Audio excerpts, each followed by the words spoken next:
le directeur général de la province de Namur et ses chefs de service ont visité le SPF Sécurité Sociale. Depuis 10 ans, cette administration applique une organisation du travail particulière. Là-bas, les agents n'ont plus de bureaux attitrés, mais s'installent où bon leur semble, dans de grands espaces ouverts. Beaucoup d'entre eux ne pointent plus, télétravail jusqu'à 3 jours semaine. Voici quelques exemples appliqués à Bruxelles. La province de Namur, qui profitera d'une maison administrative en 2020, voudrait s'inspirer de ce modèle pour son administration. Cette organisation du travail du SPF Sécurité Sociale, que faut-il en penser? Quels en sont les avantages et les inconvénients? Est-elle transposable à Namur? Place au débat.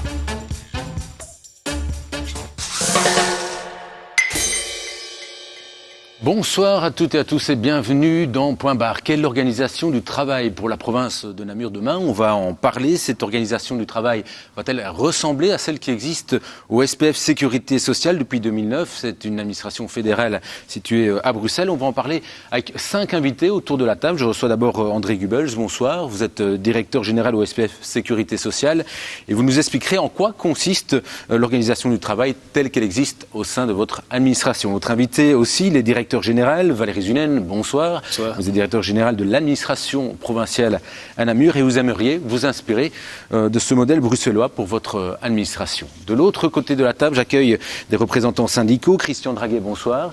Vous êtes le président de la délégation syndicale au SPF Sécurité Sociale. Alors, si la direction du SPF se vante de son organisation du travail, on verra quel sera l'avis d'un syndicaliste qui assiste à ce changement depuis plusieurs années maintenant. À vos côtés, on reçoit aussi Claude Clamart. Bonsoir. Vous êtes donc délégué syndical namurois et vous êtes secrétaire régional de la CSC Service Public. Et à vos côtés, aussi un délégué syndical namurois, Jean-Pierre Gott, secrétaire interrégional de la CGSP. Alors, je me tourne d'abord vers vous, Valérie Zunen. Avant toute chose, pour qu'on situe bien le contexte de votre démarche au SPF Sécurité Sociale, pourquoi êtes-vous allé là-bas en janvier? C'est une réflexion, je dirais, qui a pris cours, qui s'est développée au fur et à mesure des réflexions sur la maison administrative. Et à un moment, le constat, il s'est fait, je dirais, il y a plus ou moins 2 ans, où on se disait, on va évoluer, on va construire un nouveau bâtiment. Alors on le construit avec quelle technique et quelle vision de l'organisation du travail? Est-ce que c'est l'organisation du travail comme on l'amène depuis 20 ans? Ou est-ce qu'on se profile dans l'avenir et qu'on analyse comment le travail risque d'évoluer ou va évoluer et comment on peut au mieux adapter les espaces de travail à cette thématique? Alors lors de cette visite, il y avait les directeurs des services provinciaux. Il n'y avait pas les syndicats. Pourquoi vous ne les avez pas invités? Parce que aujourd'hui, on était dans un premier temps avec les directeurs responsables de service. Demain, on peut aller avec les organisations syndicales. Je veux dire, pour moi, il n'y a pas de difficulté. C'est qu'on est dans une optique à 4-5 ans, donc on a le temps de préparer l'ensemble de cette démarche et on le fera avec la plus grande concertation possible. Oui. Voilà. Du côté syndical, vous ne vous sentez pas exclu là, vous prenez note de l'invitation? Non, de toute manière, les dispositions pour l'avenir doivent se construire. Donc, inévitablement, nous allons avoir du temps et les échanges, puisqu'il faut bien dire que dans la fonction publique locale, il n'y a pas de base légale. Donc, on a la disposition provinciale sur le télétravail depuis le 1er février. Donc, ça fait 22 jours. Hein. Jean-Pierre Gott, je crois qu'il y a un élément essentiel qui n'a pas encore fait l'objet justement du débat avec les agents provinciaux, c'est la concertation avec l'ensemble du personnel et les organisations syndicales bien évidemment, parce qu'on ne peut pas construire, on parle beaucoup maintenant de bonheur au travail, on ne peut pas construire le bonheur au travail sans la participation des travailleurs, ce sont quand même les principaux intéressés. C'est la plus grande richesse de l'administration, encore faudra-t-il qu'ils puissent l'utiliser à bon escient. Regarde, vous voulez réagir?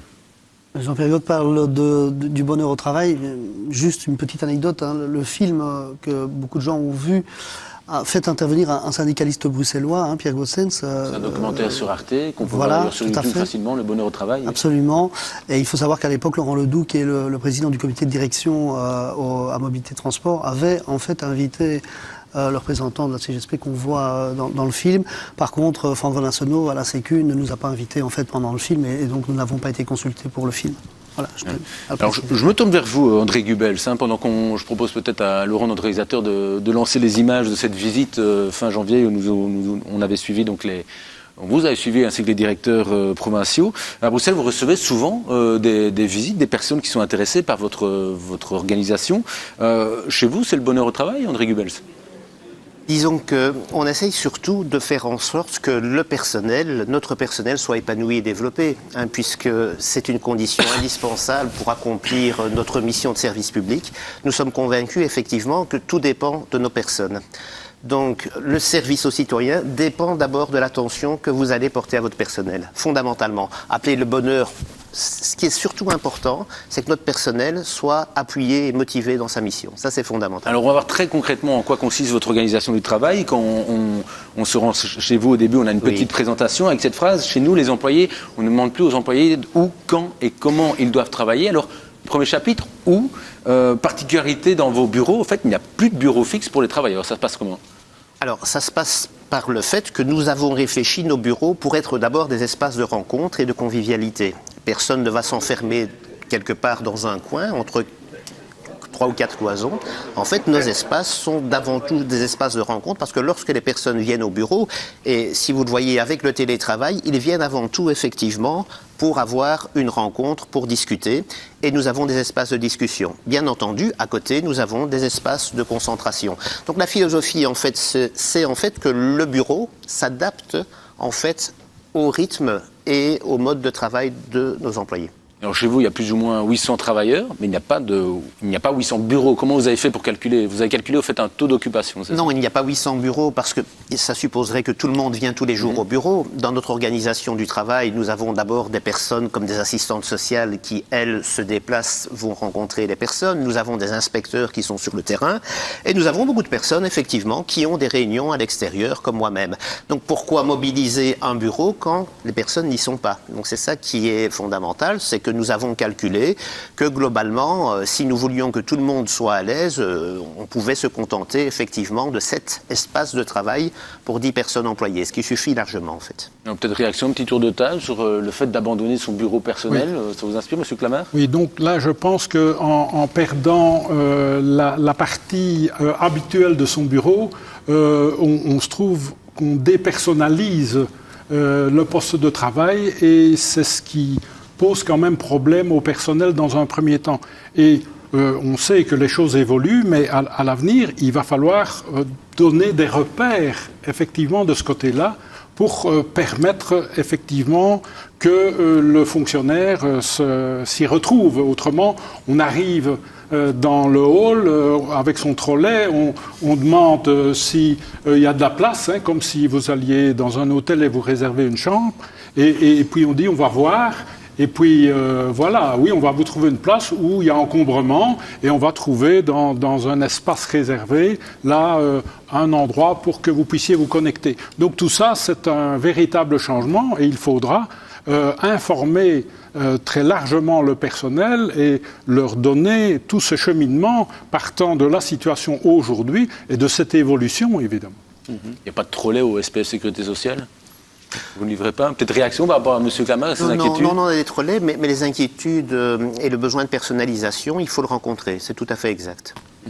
Monsieur Zunen ? Oui, peut-être sur cette question de la personnalisation, je pense qu'il faut en tout cas sortir de dire que ce type de concept, c'est des centaines de postes de travail et qu'on arrive dans un bâtiment sans savoir où on va entre le 10e et le 2e étage. C'est évidemment des zones qui sont organisées pas par service. Nous, ce qu'on imagine ici en province de Namur, c'est des services d'environ 20-30 personnes. Avec des zones plus ou moins pour 30 personnes. Et donc, si c'est vrai qu'il ne peut plus y avoir d'appropriation, je dirais, totalement personnelle de l'espace, il peut y avoir une appropriation collective si c'est bien mené, comme ça a été le cas, je pense, à la Sécurité sociale. M. Draguet ? Oui, la question du dynamic office, c'est d'abord, avant tout, de l'open space. Alors, je me suis amusé à googler, donc aller taper dans Google, études open space. Les 10 premières occurrences qui reviennent, c'est des études, dont 9 pointent essentiellement les effets pervers négatifs, ceux signalés par M. Clamart, donc la déshumanisation, etc. Le surcontrôle aussi, surcontrôle social et ce genre de choses. Dans le Dynamic Office, il y a encore un élément supplémentaire qui est le Clean Desk. C'est ce principe selon lequel vous devez vider. Il n'y a rien qui reste sur votre bureau le soir, parce que le lendemain, vous n'allez pas nécessairement le retrouver, évidemment. Alors, ce Clean Desk, l'image qu'on utilise généralement, c'est que vous n'avez même plus le droit de laisser la photo du petit dernier, ou 2-3 photos bon, ou alors il faut les remballer chaque fois, etc. Donc, on voit bien ce que ça peut représenter en termes de charge psychosociale pour le travailleur. Et je voudrais simplement conclure sur ce point-là avec 2 choses. Pourquoi est-ce qu'on fait du Dynamic Office ? La première chose, c'est pour faire des économies. C'est évident. Je reprends les propos de M. Goebbels, et je pense qu'il a raison. À la Sécu, en termes de loyer, vous avez dit 2 millions d'euros. Moi, je savais qu'on économisait environ 600 000 par étage. On a économisé 4 étages, 2 millions, je pense que c'est juste. Vous avez dit 2 millions d'euros. Donc, chaque année, de façon récurrente, il y a 2 millions d'euros qui sont économisés. Et l'autre effet du Dynamic Office, et c'est aussi un outil pour le management à ce niveau-là. On l'a vu en 2009 quand on a investi les locaux à Finto. Au début, il y avait très très peu de personnes qui télétravaillaient, puis c'était un jour. Et puis au bout de 7-8 mois, on a dû passer à 2 jours, puis 3 jours. En fait, c'est un outil pour faire fuir les gens chez eux, en télétravail à domicile. Voilà, est-ce que le Dynamic Office, c'est un outil pour faire fuir les gens chez eux ? Je le conteste vraiment dans le cas du SPF Sécurité Sociale. Je pense qu'il faut vraiment ici être sincère et parler comme parlent nos employés. Ce que j'entends ici, c'est absolument pas ce que nos employés pensent, bien entendu. Nous n'avons pas ici une politique qui consiste à faire fuir les gens. Sur le télétravail, au contraire, c'est un choix que font les personnes. Lorsqu'elles ont la possibilité, par exemple, de nous quitter, elles restent dans une organisation. Nous avons un taux de satisfaction qui est de loin le plus élevé. Les faits sont têtus. Donc, c'est tout à fait absurde de venir dire que nous avons un espace de travail qui est contraire à ce que pense notre personnel. Le but, comme je l'ai dit, c'est d'avoir un personnel motivé et nous ne serions jamais arrivés à nos résultats avec un personnel, effectivement, qui vivrait dans un espace de travail qui serait contraignant. L'espace de travail qu'on a connu avant le déménagement et que vous avez connu, il était, lui, véritablement inhumain. Très concrètement, l'absence de bureau, vous dites, c'est une nécessité, c'est qu'il faut une forte digitalisation, il faut abandonner le papier à tout prix. Oui, c'est assez fondamental. Si vous voulez donner la liberté, effectivement, nous étions dans des bureaux avec 20 km d'archives et complètement encombrés par le papier. Donc ce qui est fondamental, évidemment, dans la liberté et l'autonomie, c'est que les gens puissent travailler où ils veulent. Et ça passe, effectivement, par la possibilité de pouvoir travailler chez soi, donc de digitaliser. Jean-Pierre, peut-être votre réaction par rapport à ces espaces ouverts. Tout à fait, je pense que c'est surtout une question de contexte et notamment d'âge des travailleurs, parce que on sait avec l'allongement des carrières aussi, on se retrouve avec une population de travailleurs qui est quand même plus âgée et qui va vieillir de plus en plus, qui doit s'adapter à de nouveaux modes de travail. Donc ça veut dire que dans les exemples qui avaient été pris, on parlait des gens qui étaient nés après les années 80, donc ceux qui vont être retraités dans les 5-10 ans à venir, ils sont nés avant ça, ils éprouvent déjà des difficultés à s'adapter à leur milieu de travail sur base de modifications qu'on rencontre et qu'on connaît tous en matière d'informatique, mais également au niveau de changement de culture des travailleurs et de culture des jeunes travailleurs. Donc là, je pense que effectivement, comme le collègue le fait remarquer, c'est qu'il y a quand même, et on va en parler pour la province d'ailleurs, des économies qui vont être faites par les administrations publiques, mais elles risquent aussi, en fonction de la façon dont ça va être organisé, de se faire au détriment des travailleurs. Donc non seulement le secteur public, enfin les administrations vont faire des économies, mais ça va être payé par les travailleurs qui vont travailler, on va en parler dans quelques instants, chez eux, en télétravail ou ailleurs. Enfin. Alors, votre but aussi, peut-être du côté de la province, ce qui vous séduit dans l'SPF Sécurité Sociale, c'est justement que ça nécessite moins de mètres carrés, donc une facture moins lourde pour la construction de la maison administrative provinciale, la MAP. Très objectivement, enfin, à mon niveau, c'est pas le premier objectif recherché. Donc le premier objectif recherché, c'est l'efficacité du service public, c'est travailler sur la transversalité des différents services, parce qu'aujourd'hui, quelle est la réalité provinciale, c'est qu'on a un patrimoine complètement éclaté avec des services aux quatre coins de la province, et en particulier ici aux 4 coins de Namur. Et on a, je dirais, un problème quand même fondamental de bien-être. Je pense que quand la sécurité sociale disait, nos locaux avant par rapport à nos locaux aujourd'hui, il y a une grosse différence. Je veux dire, il suffit d'aller visiter aujourd'hui le patrimoine provincial, voir dans les conditions dans lesquelles les agents vivent, pour voir que c'est possible de faire autrement, d'avoir une nouvelle organisation du travail et en même temps que les agents se retrouvent dans de meilleures conditions, même si à un moment il y aurait une réduction d'espace, mais cette réduction d'espace, elle se fait aussi avec la possibilité d'avoir des espaces collectifs, je veux dire, adéquats pour le personnel, pour aussi d'autres choses, que ce soit, je veux dire, différents services collectifs, que ce soit, quelque chose qu'on réfléchit peut-être pas dans la maison administrative, mais comme on a acheté l'Institut Saint-Aubin à côté, l'Institut Saint-Aubin, c'est d'avoir un espace d'accueil petite enfance pour le personnel et aussi différents espaces, que ce soit des espaces sportifs et autres, pour le personnel. Donc ça rentre quand même dans toute une politique de bien-être de l'institution qui est importante. Juste d'entendre M. Clamart qui voulait réagir. Une petite question. Vous avez déjà estimé au niveau de la MAP, donc la maison administrative provinciale, le nombre de la superficie nécessaire, je pense? Oui, donc on est de l'ordre de 10 000 m² aujourd'hui. Ok, donc pour 500 agents, et vous avez estimé, il y a une étude qui a estimé qu'il faudrait X postes de travail pour... Oui, donc on est à 80%, 82%. Donc on a 480 membres de personnel. Donc voilà, l'étude de définition de besoins qu'on a menée avec une société privée qui a quand même fait ça très sérieusement avec une visite avec chaque responsable de service, a estimé que si on part d'un ratio de 82%, je veux dire de postes de travail, on parle bien de postes de travail en dehors des surfaces de réunion et autres. Donc, c'est quoi, 370 postes de travail plus ou moins pour 480 travailleurs? Oui, Monsieur Clamart, votre réaction? C'était 350, je pense, par rapport à 480. Donc là, la situation est assez étroite au niveau du personnel et lorsqu'on veut se connecter, c'est comme je disais avec le trolley tantôt, donc là, il faut faire attention. Alors, ce que je constate, et c'est un peu au goût du jour, on parle de bien-être aujourd'hui. Moi qui suis là depuis des années, le bien-être, effectivement, oui, c'est la sensation agréable, c'est cet aspect-là, d'accord. Et on peut décliner une série de choses. Mais il y a le bien-être au travail, la loi de 96, avec les dispositions effectivement obligatoires dans l'administration et également au domicile.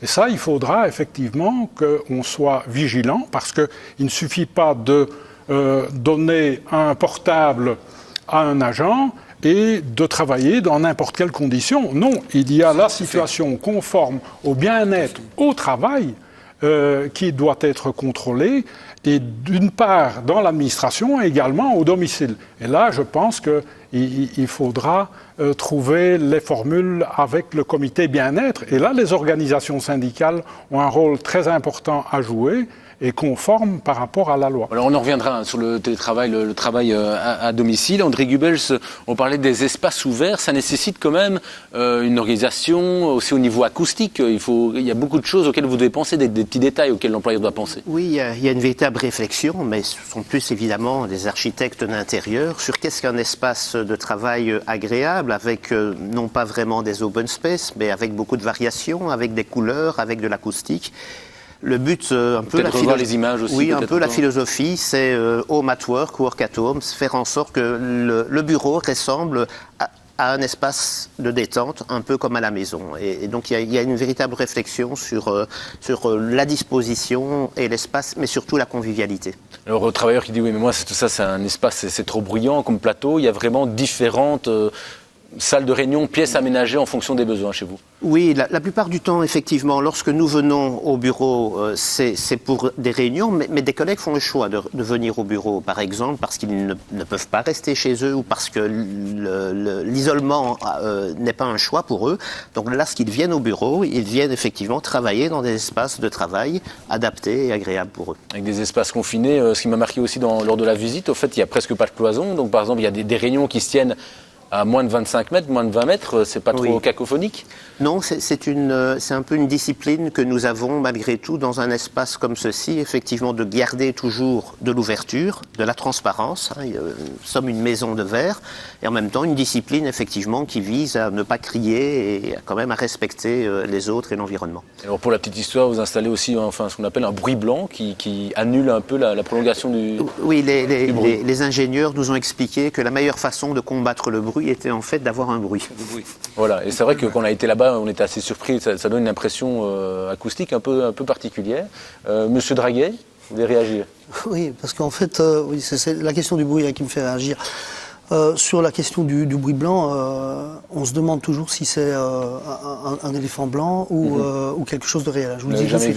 Jamais vu une honte. Pour l'instant, mais pour vraiment pas s'engager dans une polémique là-dessus, je vais juste vous lire ces 4 lignes, un extrait d'un procès-verbal du comité de prévention et de protection au travail du 26 avril 2016, et c'est Laurence Vanet qui parle et qui dit qu'elle est bien consciente. Donc c'est l'ancienne directrice générale du personnel, qu'on appelle parfois Madame Bonheur, la grande prêtresse, on va dire, du bonheur au travail. Elle est bien consciente des préoccupations du personnel, mais souligne également que chaque environnement de travail a ses avantages et ses inconvénients, et que le bruit ambiant est une conséquence logique d'un environnement de travail dynamique. Donc elle reconnaît qu'il y a du bruit. Les gens le savent, il y a du bruit. Voilà. Et pour ceux qui ne viennent pas strictement pour une réunion et qui veulent travailler sur place, bien, il y a les panneaux anti-bruit, etc. Donc il y a les mesures passives qui existent. Elles ont un effet, c'est clair. À l'ICT, on a parlé de casque anti-bruit pour les, etc. Bon, ok, mais il reste que c'est un environnement de travail bruyant. Et ça, le bruit, il faut dire que, d'après nos informations, ça joue sur le stress des agents. Quand ils rentrent chez eux, ils sont un peu vidés. Tout dépend évidemment du bruit dans les espaces. Mais donc ça, les décibels augmentent quand même et on peut trouver des alternatives, mais il semblerait qu'à un moment donné, il y a une certaine forme de fatigue. Donc là, il faut faire attention. Monsieur Ginel, puisque vous avez été sur place, la perception du bruit que vous avez... Moi, j'ai pas eu le sentiment que les endroits étaient bruyants. Maintenant, tout dépend toujours en fonction, dans la mesure où il y a beaucoup de télétravailleurs, ça dépend toujours du moment, je suppose, où on y vient, ou certains jours, parce que manifestement il y a des jours d'affluence et des jours où il y a moins d'affluence. Moi, je pense qu'avec la modularité des espaces, c'est quand même quelque chose, voilà, dans la mesure où à un moment on peut être dans un espace collaboratif, à un autre moment on peut trouver un espace individuel, à un autre moment on est dans un espace de réunion. Je veux dire, sur une journée, l'important pour moi, c'est de trouver le meilleur espace en fonction de l'activité qu'on veut faire. Si on veut se concentrer, voilà, je ne sais pas si ça existe au SP Sécurité Sociale, mais j'ai vu d'autres bâtiments où il y avait ce qu'ils appelaient les zones silencieuses, c'est-à-dire les zones où on disait pas de téléphone, pas de discussion, rien. C'est ce qu'on appelle les big rooms chez vous, je pense. Ce qu'on appelle les quiet rooms, ce qui franchement apporte un confort pour ceux qui doivent se concentrer, qui doivent s'isoler. Voilà, pour travailler sur un rapport, c'est quand même important. Mais ce que je veux surtout dire, c'est parce qu'on peut critiquer le modèle actuel, mais il faut toujours voir les alternatives.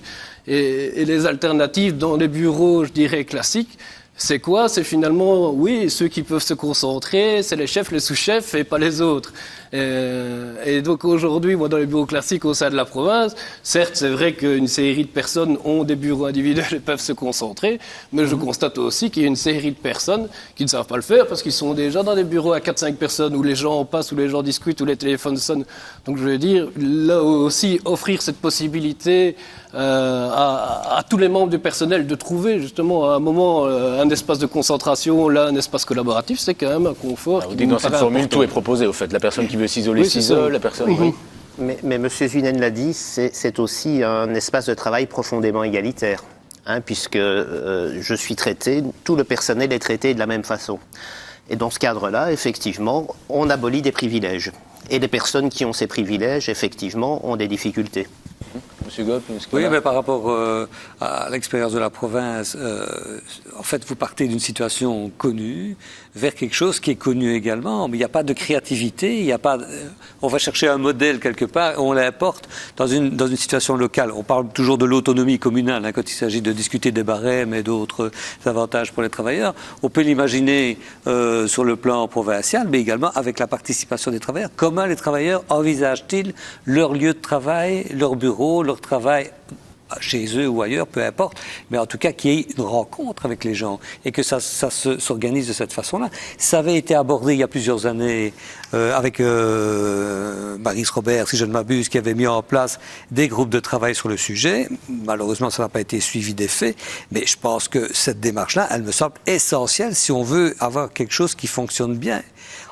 Ça ne fonctionnera pas bien si on ne le fait pas avec l'aval des travailleurs, et de l'ensemble des travailleurs. Autre remarque également, c'est que, encore une fois, on va s'intéresser à une partie du personnel, mais pas aux autres. Est-ce que le fait de s'intéresser essentiellement, parce que le SPF est un service essentiellement administratif, au niveau de la province, nous avons des ouvriers, des employés, des techniciens. C'est sûr que le bien-être au travail, on en parlait tout à l'heure, ça s'adresse à tout le monde. On va faire des choses pour une partie des agents et pas pour les autres. Est-ce que ça ne risque pas aussi de créer certaines tensions ou en tout cas une certaine frustration chez certains agents qui vont dire, tiens, eux qui sont déjà des privilégiés, ou en tout cas qui travaillent dans des conditions plus confortables, on fait beaucoup de choses pour eux et nous, on ne voit rien venir, quoi. Oui, donc si on prend la province, ça fait 1005 agents. 480 vont être concernés par la maison administrative provinciale. Et il n'y a rien pour l'instant, évidemment, puisqu'on doit construire dans la perspective de 2020, avec 10 000 nets de mètres carrés. Et les organisations syndicales, évidemment, au travers du comité du bien-être, sur la planche à dessin, vont pouvoir donner leur avis, puisque ça, c'est une disposition de la loi de 96.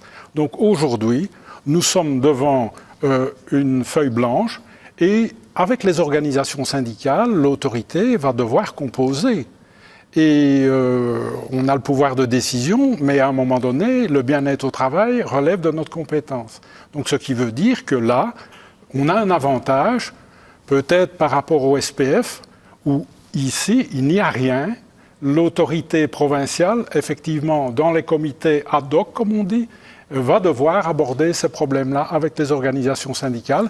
Et là où il y a un problème au niveau du bruit, il faudra trouver les formules, soit des cloisons plus hautes, soit une série de choses. Et là, je pense que nous pourrons nous exprimer et trouver le terrain d'entente nécessaire. Évidemment, derrière tout ça, il y a les moyens, il y a la situation humaine, il y a le binôme entre son domicile et son administration, parce que c'est 2 jours maximum, 3 jours ici. Il y a la mobilité, parce qu'à un moment donné, la mobilité, il va quand même falloir venir ici. Sur le site, ça fera quand même 3000 personnes. Il y a beaucoup de choses, M. Clamart, au milieu. D'ailleurs, je prends la perche, je vous parlais du télétravail. Donc, on a parlé le travail en tant que tel au bureau. On a compris comment ça fonctionnait au SPF Sécurité Sociale et les petites idées à pêcher du côté de la province. Alors, chez vous, particularité aussi, André Gubel, c'est qu'il y a énormément de personnes qui télétravaillent chez vous. Oui, mais à peu près 70% du personnel a choisi de télétravailler 2 ou 3 jours par semaine. C'est assez important, effectivement. Alors, quel est l'avantage du télétravail à vos yeux ? Aux yeux des personnes concernées, c'est surtout effectivement la possibilité de combiner beaucoup plus facilement leur vie privée et leur vie professionnelle. Des personnes qui ont des enfants, des personnes qui ont des problèmes de santé ou d'autres. C'est une façon, effectivement, pour eux, c'est un choix personnel, effectivement, de pouvoir décider. En fait, ça fait partie de leur autonomie. Alors, Christian Draguès, 71% de personnes du SPF Sécurité Sociale qui télétravaillent, c'est un véritable plébiscite pour cette formule. Les chiffres dont je dispose, c'est 300 et quelques contrôleurs déjà qui sont des travailleurs mobiles, c'est pas les télétravailleurs. Ils ne sont pas compris dans ce chiffre. Non, et alors donc si on est moins de 1000 maintenant, si on tient compte des gens qui sont partis avec le transfert des compétences. Donc pour moi, il y a à peu près 500 sur presque 1000 travailleurs et à peu près 500 télétravailleurs, ça fait 50%. Enfin, c'est pas ça la question, je suis entièrement d'accord avec André Gubel sur la question de... D'ailleurs, le télétravail a très bonne presse, il suffit de regarder un petit peu n'importe quel article. Effectivement, c'est sans doute une des solutions qui permet de concilier les aléas de la vie privée avec les impératifs de la vie professionnelle. Ça, il n'y a pas de doute là-dessus. Je vais certainement pas mettre ça en question. Et ici, on parle d'un télétravail à domicile. D'autres formules existent. Elles appellent d'autres questionnements, donc je ne vais pas m'étendre là-dessus.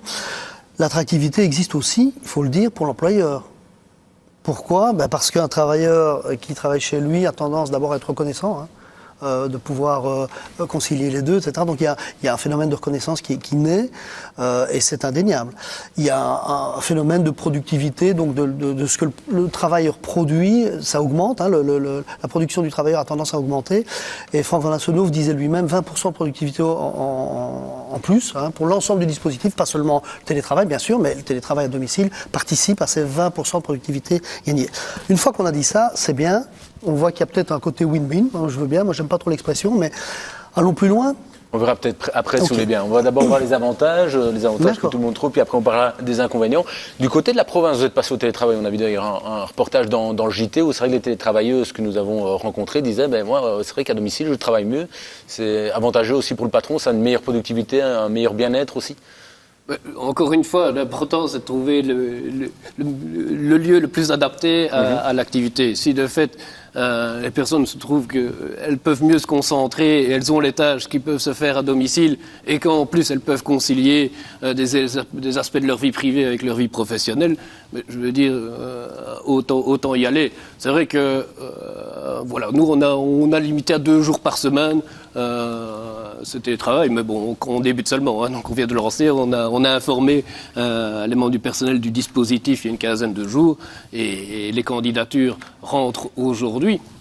Mais ce qu'on peut en tout cas aujourd'hui observer, c'est qu'il y a un attrait pour le dispositif et 2, il y a une appréhension qui est importante et qui est en lien aussi finalement avec cette maison administrative, c'est de dire attention, ne déshumanisez pas le travail, ne désocialisez pas le travail. Et donc c'est vrai qu'à côté de ça, il est important que le siège de l'organisation, l'endroit de travail, reste ce lieu d'urbanisation, ce lieu de socialisation où les collaborateurs se rencontrent, font des choses ensemble, travaillent sur des projets, font des choses peut-être extra-professionnelles le temps de midi. Donc ça reste très important dans notre culture. Donc c'est pour ça qu'au fait, au niveau de la province, vous n'avez pas voulu octroyer 3 jours de télétravail, mais 2, justement pour l'aspect social et contact au travail. Oui, c'est ça, ou même plus. Je veux dire, en tout cas, on a voulu limiter à 2 jours de télétravail par semaine, oui.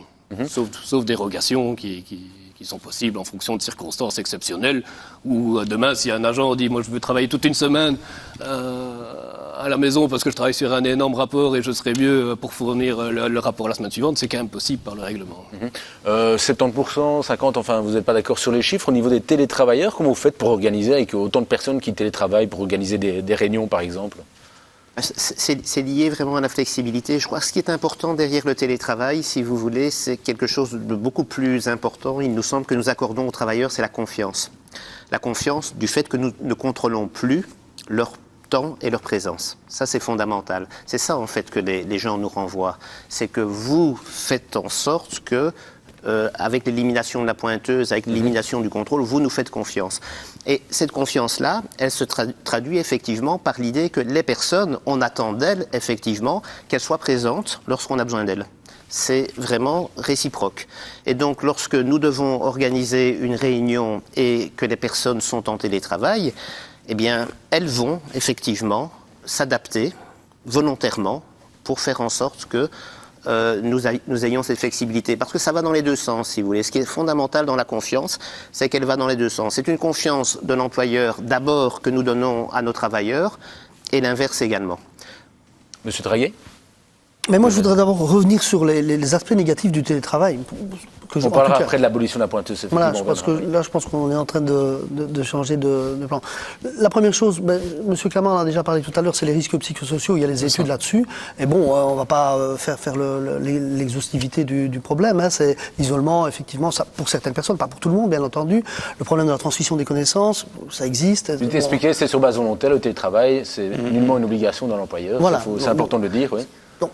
Il y a, je dirais, le premier point, c'est les risques psychosociaux de façon générale. Le deuxième problème, c'est que lorsque vous offrez le télétravail, vous avez dit octroyer, effectivement, il faut que ça fonctionne dans les 2 sens, c'est-à-dire qu'il faut que les 2 parties soient d'accord.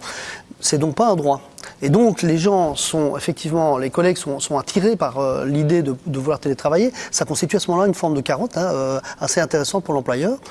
Et puis, une fois que vous êtes en télétravail, ça peut devenir un bâton. Parce qu'effectivement, il y a des personnes à qui on a dit, ça existe, c'est pas fréquent, d'accord, je veux bien l'admettre, à qui on a dit très clairement, attention, si on n'avait pas rempli les objectifs, etc., ça peut avoir des conséquences, on peut supprimer votre télétravail. Ça, c'est un deuxième aspect. Et nous, à la CGSP bruxelloise, en tout cas, on veut, à la CGSP Amio bruxelloise, on veut porter un projet là-dessus, qui serait de constituer le télétravail en tant que droit. Un droit dont le contrôle serait mis dans les mains des conseillers en prévention, par exemple. Donc voilà, je ne vais pas plus loin à ce niveau-là. Troisième aspect, il a déjà été évoqué par mes collègues du banc syndical, c'est le coût, évidemment. Quand vous êtes en télétravail à domicile chez vous, vous allez aux toilettes, vous tirez la chasse d'eau, c'est vous qui payez l'eau. Vous allumez la lumière, c'est vous qui payez l'électricité.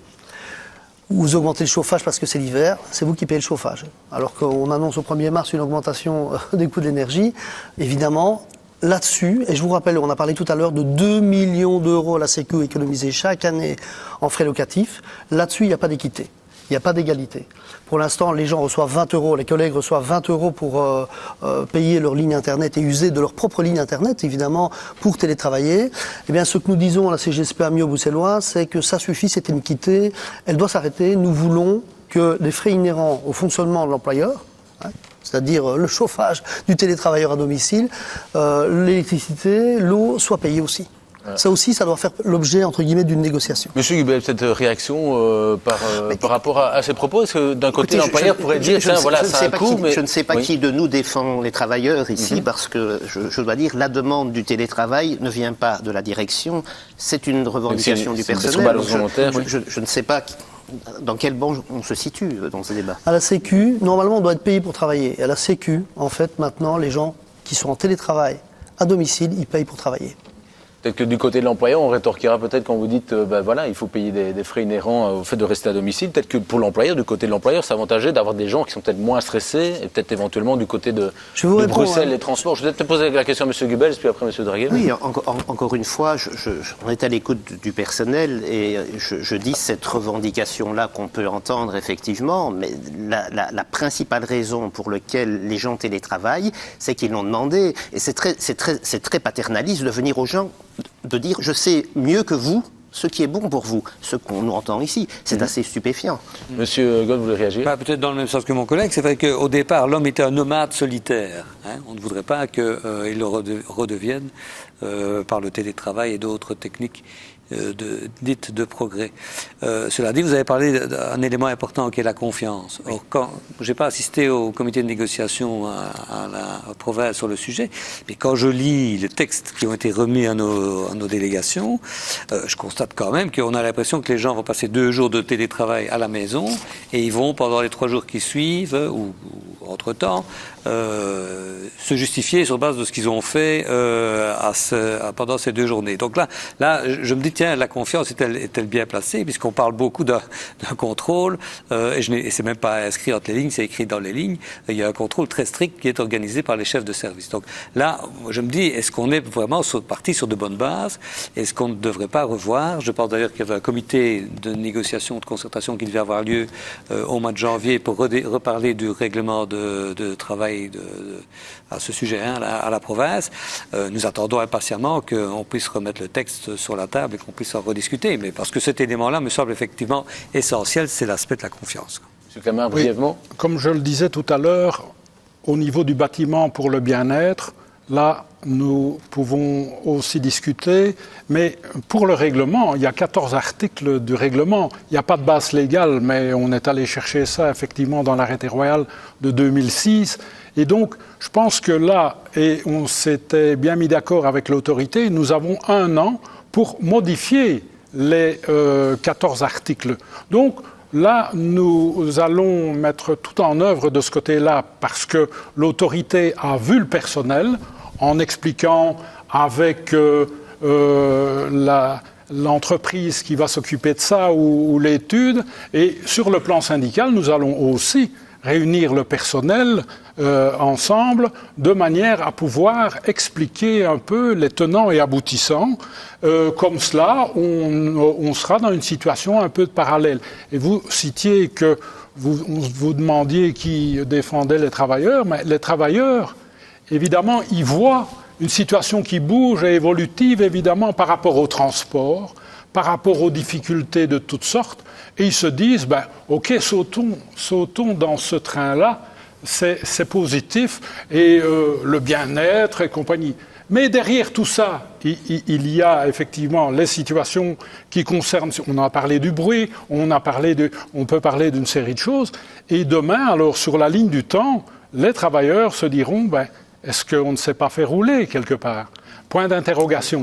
Et donc, ce n'est pas faire un procès d'intention, mais nous sommes là, comme organisation syndicale, pour expliquer, pour attirer l'attention. Et ni vous, ni moi, on ne sait pas ce qui va se passer, Monsieur puisque Ginel. tout évolue. Oui, simplement pour revenir sur ces deux interventions, je veux dire, il ne faut pas d'ores et déjà dire que le système est mauvais alors qu'il est à peine mis en place. Donc justement, comme M. Clamart vient de le rappeler, on a un an pour faire évoluer le dispositif. Peut-être qu'à un moment on se dira que 2 jours c'est pas assez, c'est mieux 3, et que aussi le dispositif de reporting vers le responsable de service doit être modifié. Mais ce qu'il faut bien se rendre compte, c'est que quand on change comme ça de système, et même par rapport aux agents, il y a un besoin de sécurisation des agents aujourd'hui quand ils commencent le télétravail et qui ont peur d'être mal vus par leurs responsables, qui ont peur d'être mal vus par leurs collègues, parce que voilà, encore parfois, en tout cas dans notre administration, on peut considérer que travailler chez soi, c'est pas travailler, c'est prendre des vacances, c'est allonger ses week-ends.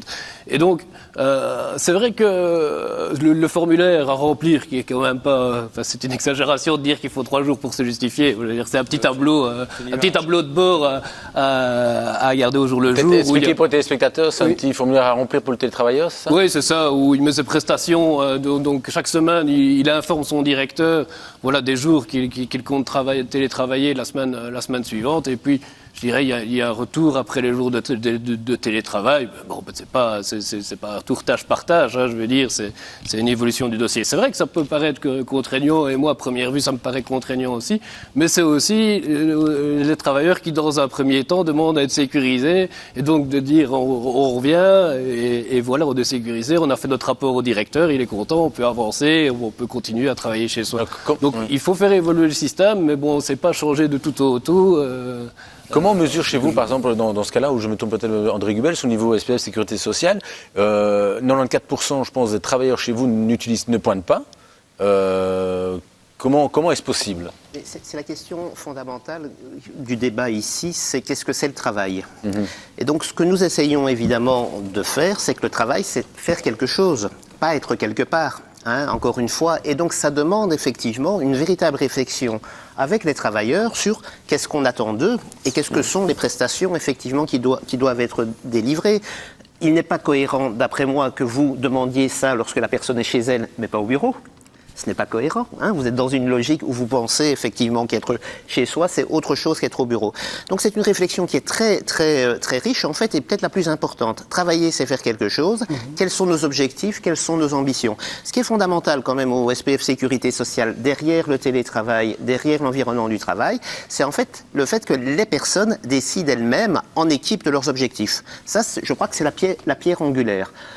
Les objectifs sont définis au niveau des équipes, et donc ce qui est important, c'est est-ce qu'on atteint nos objectifs au bout de l'année. Et c'est autour de ceci, effectivement, que le contrôle, encore une fois, la direction plutôt se fait. Mais quand vous dites, voilà, on travaille par objectif, vous ne savez pas quantifier la durée de temps, est-ce qu'il n'y a pas un risque que des personnes travaillent 30 à 50 heures pour par semaine pour atteindre ces objectifs? Est-ce qu'il n'y a pas un risque? Là, je poserai après la question au syndicat. Non, ce qui est important, évidemment, c'est d'avoir des objectifs qui soient liés, effectivement, à ce qui est demandé au niveau des personnes, c'est-à-dire des horaires de travail normaux. Éviter, effectivement, des situations où des objectifs soient tellement fixés à une barre élevée que les personnes doivent faire des prestations et travailler le soir tard, ce qui n'arrive pas dans l'organisation. On a énormément de contraintes parce que une partie des difficultés que nous avons, c'est que nous avons énormément de demandes qui viennent des citoyens, et donc nous essayons effectivement de répondre à ces demandes, mais toujours effectivement en gardant un élément de base qui est fondamental, c'est nous n'arriverons pas à résoudre la demande des citoyens si notre personnel est malheureux. C'est pour ça que, objectivement, nous sommes dans une situation où nous cherchons le même objectif. Vous défendez les travailleurs, nous pensons aussi que leur bien-être est la condition indispensable pour les objectifs. Et donc ça demande qu'il y ait une confiance réciproque, qu'on ne soit pas considérés comme des personnes qui cherchent à exploiter les travailleurs, ce qui n'est pas le cas. Non, mais il faut un comité de pilotage, alors, avec les organisations syndicales, et trop souvent, on subit effectivement la réorganisation, et là, c'est un travail d'ensemble. Je vous entends, je voulais simplement dire, sortons d'une dialectique où l'employeur est là pour écraser et profiter du travailleur. Vous n'avez pas dit ça. Et voilà, donc c'est ça qui m'apparaît important dans le débat, évidemment, c'est cette organisation du travail. Je pense qu'elle doit être abordée, effectivement, dans l'idée où nous poursuivons des objectifs qui sont tout à fait les mêmes. Monsieur Draguet, vous voulez réagir? Eh bien, étrangement, je suis d'accord avec André Gubels sur la question de savoir si c'est important ou non de définir ce qu'est le travail. Et effectivement, c'est sans doute la question la plus importante. C'est la question la plus importante parce qu'en réalité, soit par interprétation audacieuse, soit par complète illégalité, au SPF Sécurité Sociale, on dit maintenant que le travail se mesure par les objectifs. Et ça, c'est pas ce qui est prévu dans les textes de loi. Donc ça, c'est une première chose. La deuxième chose, c'est un système pervers, on calcule maintenant la production plutôt que pas le temps de travail. L'aboutissement de ça, c'est qu'on mesure le travail par son résultat et pas par tout ce qui a amené à ce résultat. Ce qui est important, c'est l'objectif, évidemment. Donc là, on voit bien qu'il y a une forme de dérive. Une dérive qui est constitutive d'une iniquité et d'une inégalité entre les travailleurs. Parce qu'on n'est pas tous... M. Goebbels a parlé d'objectifs d'équipe, c'est exact, mais le système d'objectifs d'évaluation d'équipe n'existe pas légalement au fédéral. Et donc, in fine, chaque objectif d'équipe doit être transcrit, c'est le cas, doit être transcrit dans des objectifs individuels qui sont assignés dans l'évaluation individuelle de l'agent. Et là, chaque agent n'est pas placé dans la même situation. On n'est pas tous égaux face au chef. Certains savent se défendre, d'autres moins bien, etc. Donc il y a là quelque chose qui est constitutif d'une forme d'inégalité. Et au fond, on en vient à quelque chose qu'on appelait au XIXe siècle le travail à la pièce. Moi, j'appelle ça un retour en arrière, de façon très claire. Je pose la question aussi au niveau des autres syndicalistes présents sur le plateau. Jean-Pierre Gault, vous trouvez que c'est un retour en arrière de travail par objectif ou vous dites voilà, c'est la marche à suivre? Oui, encore une fois, tout dépend du contexte dans lequel ça se passe, mais il est bien clair que tout dépend où on fixe les objectifs. On sait qu'il y a des administrations, on trouve ça également dans le secteur privé, où on fixe des objectifs tellement hauts que les agents ne les atteignent jamais, et de ce fait-là n'ont jamais accès aux primes qui leur sont promises si jamais ils atteignaient ces objectifs-là. Effectivement. Donc là, ça peut être excessivement dangereux pour les travailleurs et pour la santé des travailleurs.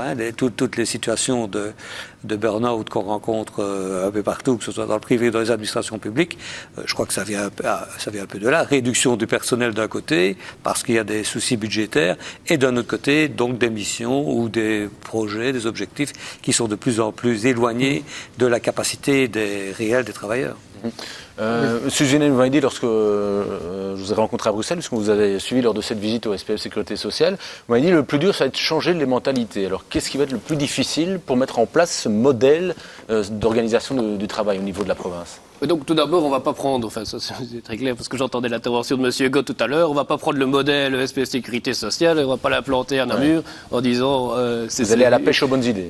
Oui, c'est celui-là. Donc on prend ce qui nous paraît bien. C'est vrai que ce qui est intéressant à SPF Sécurité Sociale, c'est le retour sur 10 ans d'expérience, que je crois que c'est la seule administration qui l'a aujourd'hui. Mais donc voilà, on pêche aussi ailleurs et on regarde ce qui se fait ailleurs. Mais donc changer les mentalités, oui, parce que évidemment, directement quand on lance la question d'espace partagé ou des réformes d'organisation du travail, voilà, on parle d'open space et très vite, voilà, directement on voit ces énormes plateaux comme il existait il y a 10-15 ans avec 500 personnes dans des petites... pas les cages à poules. Dans les cages à poules, donc c'est clairement pas les cages à poules. Donc il y a déjà toute une série de choses, voilà, où des armes d'épouvantail ont été agités et voilà, où il faut remettre les choses dans l'ordre. Maintenant, c'est clair que il y a une évolution des mentalités à faire vis-à-vis des agents parce que voilà, installés dans leur fonctionnement quotidien. Et alors bon, c'est assez marrant parce qu'il y a toute une série de personnes voilà qui amènent un enthousiasme fou par rapport au projet. Il y a des poches comme ça qui se créent de résistance et puis il y a ces gens qui se disent voilà, on a 4 ans et je pense que c'est finalement la position qui me paraît la plus sage. On a 4 ans pour construire quelque chose de bien ensemble. Maintenant, ce que je remarque, parce qu'on parlait des questions des générations, c'est que c'est pas toujours... moi, je suis assez loin, finalement, de ce discours entre les générations Y et les générations Z. Moi, je ne ressens pas ça, en tout cas, dans mon administration. Étonnamment, je vois une série de personnes qui ont plus de 50 ans aujourd'hui et qui sont hyper enthousiastes par rapport au projet. Et pourquoi, finalement? Parce qu'il faut pas oublier que les 20 dernières années qu'ils ont connues, ils ont connu quand même des évolutions folles de leur organisation du travail ou du travail même, ne fût-ce que avec l'informatisation, avec Internet, le mail et différentes choses. Donc, c'est pas toujours une question de génération et à contrario, voilà, j'ai des jeunes trentenaires qui disent mon bureau, faudrait pas y toucher, qu'est-ce que je vais faire sans mon bureau, qu'est-ce que je vais faire sans mes papiers. Donc Voilà, je pense que c'est vraiment un travail collectif qui est à mener. Bon, on a quand même beaucoup d'idées là-dessus. On va se faire accompagner, on va travailler avec les organisations syndicales, on va travailler avec le personnel. Je pense qu'on ne peut pas dire qu'on n'a rien fait. Enfin, il y a déjà eu un travail d'information qui a été réalisé. Demain, on met en place ce qu'on a appelé le groupe des ambassadeurs, c'est-à-dire un représentant par service qui ne soit pas nécessairement le directeur responsable, et c'est d'ailleurs mieux que ça ne le soit pas, voilà, pour faire le relais entre le groupe qui va mener, le groupe de pilotage du projet et les agents, et inversement pour faire remonter les préoccupations. Donc on a beaucoup d'idées pour constamment, je veux dire, impliquer le personnel et les organisations syndicales dans la démarche, mais encore une fois, on l'initie la démarche, donc c'est... Voilà, on aura sans doute l'occasion de revenir sur ce long dossier, un travail de longue haleine, voilà, dans 4 ans, la construction de la maison administrative provinciale, si tout va bien. Merci d'être venu sur ce plateau, l'heure est déjà venue de nous quitter. Passez une excellente soirée. Au revoir et à bientôt.